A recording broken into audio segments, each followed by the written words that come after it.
নমস্কার বন্ধুরা, SB academic সেন্টারের প্রত্যেকটা ছাত্রছাত্রীকে স্বাগত। দেখতে পাচ্ছ 2026 সালের মাধ্যমিকের ইতিহাসের প্রশ্ন।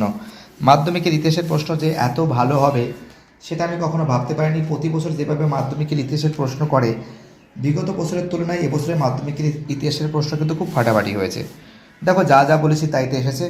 Letters from a father to his daughter গ্রন্থে মোট চিঠির সংখ্যা কত? 30টি। জীবন স্মৃতি লিখেছেন অ্যান্সার হবে রবীন্দ্রনাথ ঠাকুর, তোমরা জানো। রামমোহন রায় ব্রহ্ম সমাজ প্রতিষ্ঠা করেন। দেখো, তোমাদের একটা কথা বলি, রামমোহন রায় তোমরা জানো 1815 সালে আত্মীয় সভা, 1818 সালে ব্রহ্ম সভা এবং 1830 সালে ব্রহ্ম সমাজ কিন্তু প্রতিষ্ঠা করেছিলেন। অ্যান্সার কী হবে? গয়ের অ্যান্সার। এটা হবে রবীন্দ্রনাথ ঠাকুর। এটা হবে 30টি। ঠিক আছে, দেখো একদম জবরদস্ত প্রশ্ন হয়েছে, কী বলবো আর, প্রশ্ন বলার কোনো কিছু নেই। বামাবধিনী পত্রিকার সম্পাদক উমেশচন্দ্র দত্ত, তোমরা জানো বামাবধিনী পত্রিকা কত সালে প্রকাশিত হয়েছিল? 1863 সালে। ঠিক আছে, কলকাতা মেডিকেল কলেজ প্রতিষ্ঠিত হয়েছিল কত সালে? তোমরা জানো 1835 সালে কলকাতা মেডিকেল কলেজ।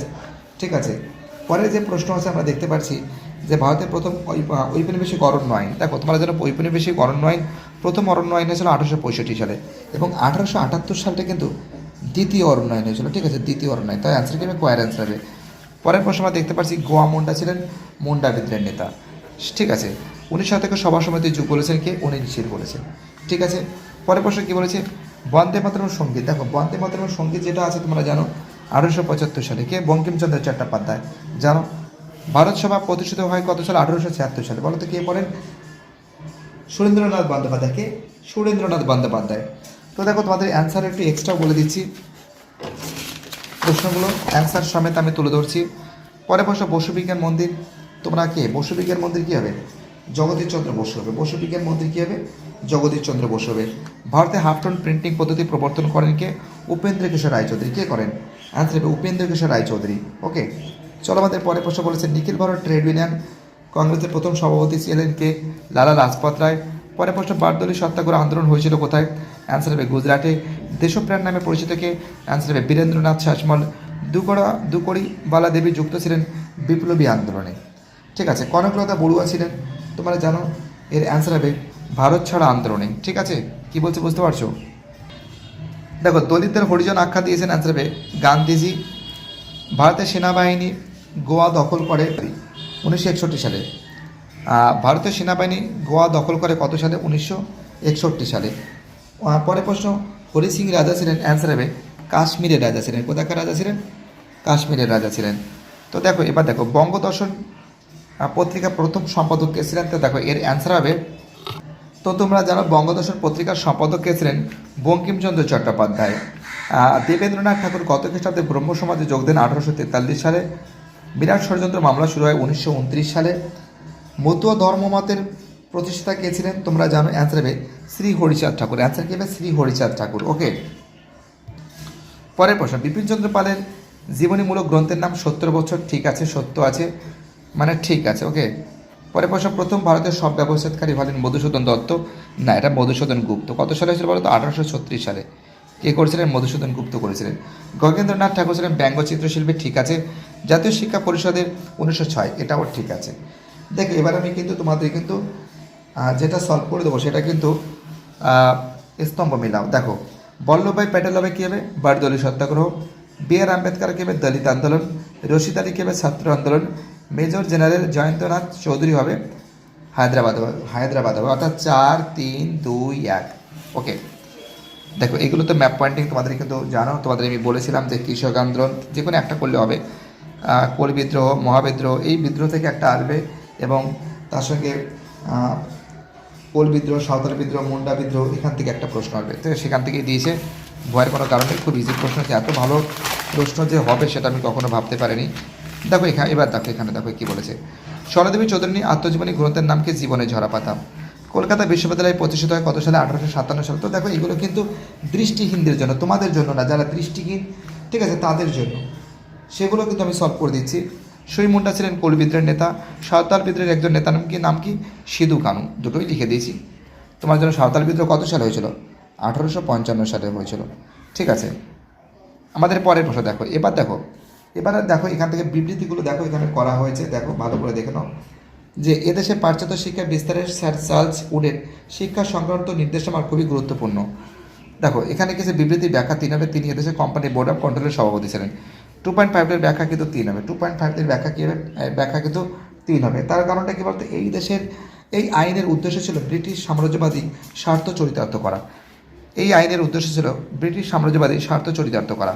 2.53 যে ব্যাখ্যা আছে এর ব্যাখ্যা কিন্তু 3 হবে। ঠিক আছে, কোশ্চেনটা কিসে দেখো, আচার্য প্রফুল্লচন্দ্র রায় ছিলেন একজন বিজ্ঞানী ও কারিগরি শিক্ষার অন্যতম পথিকৃৎ। ব্যাখ্যা 3 হবে, তিনি ছিলেন বেঙ্গল কেমিক্যাল ফার্মাসিউটিক্যাল ও ওয়ার্কস এর প্রতিষ্ঠাতা। আমাদের পরের প্রশ্ন 2.54 এর প্রশ্ন দেখো, এই যে 2.54 এর যে প্রশ্ন মোপলা বিদ্রোহ অনুষ্ঠিত হয়েছিল, তোমরা জানো এর অ্যান্সার হবে এটি ছিল সশস্ত্র কৃষক বিদ্রোহ। এবার দেখো এখান থেকে যে প্রশ্নগুলো আছে এই প্রশ্নগুলো তোমাদের অ্যান্সারগুলো আমি বলে দিচ্ছি যতটা পারি ফটাফট করে। তো দেখো বলেছে আধুনিক ভারতের ইতিহাসের উপাদানরূপে সরকারি নথিপত্রের সীমাবদ্ধতাগুলি লেখো। তো তোমরা জানো এই নথিগুলি মূলত ব্রিটিশ ঔপনিবেশিক দৃষ্টিকোণ থেকে লেখা হয়েছে। এতে ভারতীয়দের মতবাদ বা অভিজ্ঞতা প্রায় উপেক্ষিত করা হয়েছে, বা এটাও লিখতে পারো এগুলি সাধারণত প্রশাসনিক বা আইনগত বিষয়ের উপর জোর দেয়। সাধারণত মানুষের সামাজিক, অর্থনৈতিক, সাংস্কৃতিক জীবন সম্পর্কে খুবই কম তথ্য পাওয়া যায়, তোমরা এটাও লিখতে পারো। পরের প্রশ্ন 3.2-তে ভারতীয় জাতীয়তাবাদের ইতিহাসে 1911 সাল গুরুত্বপূর্ণ কেন? তোমরা জানো এই 1911 সাল তোমরা যারা বঙ্গভঙ্গ রদ হয় এবং আমাদের মোহনবাগান ক্লাব কিন্তু আইএফএ শিল্ড জয়লাভ করে, তোমরা এটাও লিখতে পারো। চলো আমাদের পরের প্রশ্ন 3 দাগের প্রশ্ন, এদেশের শিক্ষা বিস্তারে খ্রিস্টান মিশনারিদের প্রধান উদ্দেশ্য কী ছিল? তোমরা জানো এদেশে খ্রিস্টান মিশনারিদের উদ্দেশ্য ছিল ধর্মপ্রচার করা এবং ধর্মান্তরণ করা এবং শিক্ষার মাধ্যমে স্থানীয় জনগণকে খ্রিস্টান ধর্মে দীক্ষিত করা। এবং পরের প্রশ্ন 4 থেকে প্রশ্ন, সর্বধর্ম সমন্বয়রা বলতে কী বোঝো? তোমরা জানো সর্বধর্ম সমন্বয় বলতে বোঝানো হচ্ছে যে সকল ধর্মকে সমানভাবে সম্মান করে, অর্থাৎ যে ধর্ম হিন্দু, মুসলমান, বৌদ্ধ, খ্রিস্টান সমস্ত ধর্মকে যে সম্মান করে, সমস্ত ধর্মের মূল তথ্য। তোমরা জানো যে রামকৃষ্ণ মতবাদ ছিল যত মত তত পথ, লিখতে পারো। পরের প্রশ্ন বলেছে বিপ্লব বলতে কী বোঝে? বিপ্লব বলতে বোঝানো হয়েছে কোনো সমাজ, রাজনীতি, অর্থনীতিতে দ্রুত আমূল পরিবর্তনকে বিপ্লব বলে। পরের প্রশ্ন বলেছে 3.6 ফরাজি আন্দোলন কেন ব্যর্থ হয়েছিল? তোমরা জানো এই আন্দোলন ছিল মূলত ধর্মীয় সংস্কার আন্দোলনের হিসাবে কাজ করে এবং সবথেকে দুদু মেয়ের মৃত্যুর পর যোগ্য নেতৃত্বের একটা অভাব সবথেকে গুরুত্বপূর্ণ ভূমিকা পালন করেছিল। হিন্দু মেলার প্রতিষ্ঠাতার উদ্দেশ্য কী ছিল? তোমরা জানো হিন্দু সম্প্রদায়ের মধ্যে জাতীয়তাবাদ, আত্মনির্ভরশীলতা জাগ্রত কিন্তু হিন্দু মেলার মেইন উদ্দেশ্য ছিল এবং সমস্ত হিন্দুদের ঐক্য করা এবং দেশীয় শিল্প, সাহিত্য, সংস্কৃতিকে ঠিক রাখা। 3.8 জাতীয়তাবাদের উন্মেষে আনন্দমঠ উপন্যাসের কীরূপ ভূমিকা ছিল? তোমরা জানো বঙ্কিমচন্দ্র চট্টোপাধ্যায় লেখা এই উপন্যাসে বন্দে মাতরম গানটি ব্যবহৃত হয়েছে, যা স্বাধীনতা সংগ্রামীদের কাছে একটা দেশপ্রেমের মন্ত্র হয়ে উঠেছিল। এটি ব্রিটিশ শাসনের বিরুদ্ধে সংগ্রামের একটা অনুপ্রেরণা যোগায়।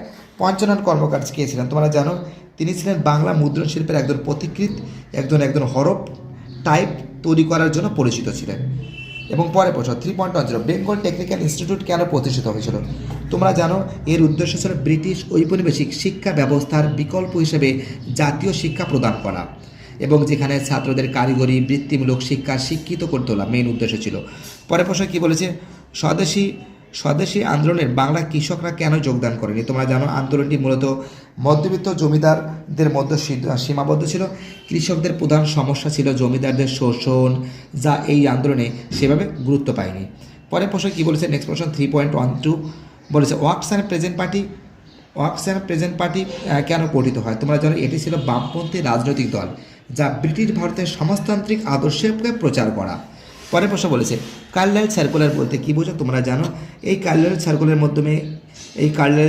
মাধ্যমে স্কুল, কলেজ, ছাত্রদের রাজনৈতিক সভা সমাবেশ যোগদান নিষিদ্ধ করা হয়েছিল। পরের প্রশ্ন দলিত কাদের বলা হয়? তোমরা জানো যে ভারত ভক্তি দলিত যেখানে আমরা বলতে বোঝানো হয়েছে যেখানে সমাজের যারা নিম্নবর্গ সমাজের ভারত দলিত কাদের বলা হয়েছে? এটা ঠিক আছে। দলিত বলতে বোঝানো হচ্ছে জাতীয় সমাজের, দলিত বলতে বোঝানো হচ্ছে ভারতীয় সমাজের নিপীড়িত, বঞ্চিত, অসহায়, যারা ঐতিহাসিকভাবে অস্পৃশ্য তাদের বলা হয় দলিত। 3.15 কোশ্চেন কী আছে? তো দেখো আমাদের পরের প্রশ্ন কী বলেছে, দেখো এখানে বলেছে দলিত বলা হয়েছে ভারতভক্তি দলিল বলতে কী বোঝো? ভারতভক্তি দলিল বলতে বোঝানো হয়েছে যে আইনগত চুক্তিপত্র যার মাধ্যমে দেশীয় রাজ্যগুলি স্বাধীন ভারতের সঙ্গে যুক্ত হতে পারে, অর্থাৎ যে সমস্ত দেশীয় রাজ্যগুলো আছে সেটা স্বাধীনভাবে ভারতের সঙ্গে যুক্ত হতে পারে, এটাই বলা হয়েছিল। রাজ্য পুনর্গঠন কমিশন কেন গঠিত হয়েছিল? তোমরা জানো রাজ্য পুনর্গঠন কমিশন কিন্তু 1953 সালে গঠিত হয়েছিল। ভারতের রাজ্যগুলির সীমানা এবং ভাষাগত, তোমরা যেমন যেখানে বাংলা চলে সেখানে পশ্চিমবঙ্গ, যেখানে হিন্দি ভাষা সেখানে হচ্ছিল হিন্দু মানে বিহার, যেখানে পাঞ্জাবিতে কথা বলে সেটা পাঞ্জাব, যে ঠিক আছে, এরকম ভাষাভিত্তিক রাজ্য পুনর্গঠন কমিশন গঠন করা ছিল। তো দেখো এগুলো হয়ে গেছে। এবার দেখো তোমাদের বড় প্রশ্নগুলো দেখো, দেখতে পাচ্ছ সুন্দর সরিত তোমাদের হাতে তুলে ধরেছি। প্রত্যেকটা প্রশ্ন ইম্পর্টেন্ট, প্রত্যেকটা প্রশ্ন ভাইটাল। দেখতে পাচ্ছ খুব সুন্দর প্রশ্ন হয়েছে, একদম জবরদস্ত প্রশ্ন হয়েছে, এরকম প্রশ্ন আমি দেখিনি। বাইটাটা সবাই ভালো থাকবে। দেখে মন খারাপ হচ্ছে নাকি? দেখলে মন খারাপ, এগুলো দেখতে নেই যে পরীক্ষা করে এগুলো মিলাতে নেই।